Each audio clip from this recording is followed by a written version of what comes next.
Haryana BJP के निकाय चुनाव के लिए मेगा प्लानिंग नए चेहरों को मौका देगी। कांग्रेस की मदद करने वाले पार्षदों के टिकट कटेंगे। हरियाणा में विधानसभा चुनाव खत्म होने के साथ ही अब निगम इलेक्शन को लेकर तैयारियां शुरू हो गई हैं।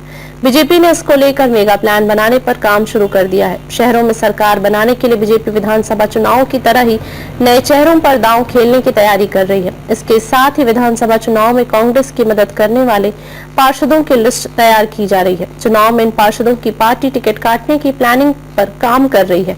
इसको लेकर केंद्रीय नेतृत्व से भी मंजूरी मिल चुकी है। निगम चुनाव की सुगबुगाहट के बाद राज्य चुनाव आयोग SEC भी अलर्ट हो गया है। इसे लेकर हरियाणा सरकार को लेटर लिखा है। लोकसभा चुनाव से पहले ही आयोग के द्वारा नगर निकाय चुनाव को लेकर वार्ड वाइज वोटर लिस्ट की तैयारी शुरू की जा चुकी है। विधानसभा चुनाव में अंबाला मेयर शक्ति रानी व सोनीपत मेयर निखिल मदान भाजपा की टिकट पर विधानसभा चुनाव जीतकर विधायक बन गए हैं। अब इनके समेत 10 नगर निगमों के चुनाव लंबित हो गए हैं। सिर्फ पंचकुला नगर निगम ही है जहां अभी मेयर है, जिसका कार्यकाल जनवरी 2026 तक बाकी है। इसके अलावा यमुनानगर, करनाल, पानीपत, रोहतक, हिसार, गुरुग्राम, फरीदाबाद में भी कार्यालय पूरा हो चुका है। मानेसर नगर निगम गठित होने के बाद वहां अभी तक चुनाव ही नहीं हुए हैं। 11 में से अब 10 नगर निगमों में चुनाव लंबित हो गए हैं।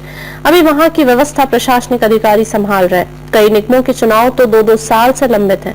इसलिए जल्द बन रहे चुनाव के आसार राज्य चुनाव आयुक्त SEC की ओर से मई 2024 में इस बारे में हरियाणा सरकार के सचिव को पत्र लिखे जाने के बावजूद सरकार के स्तर पर इस बारे में अब तक कोई फैसला नहीं लिया गया है। चर्चा है कि विधानसभा चुनाव के परिणाम को देखते हुए सरकार सूबे में जल्द ही निकाय चुनाव करवाने का मन बना रही है। 6 महीने में करवाने होते हैं चुनाव। किसी भी इकाई का कार्यकाल खत्म होने के बाद 6 महीने के भीतर उसका गठन करवाना होता है, फिर वह चाहे स्थानीय निकाय हो या फिर विधानसभा। लेकिन यहाँ कई महीने गुजर जाने पर भी स्थानीय निकाय के चुनाव नहीं करवाए जा रहे, जो कि सुप्रीम कोर्ट के निर्देशों का भी उल्लंघन है।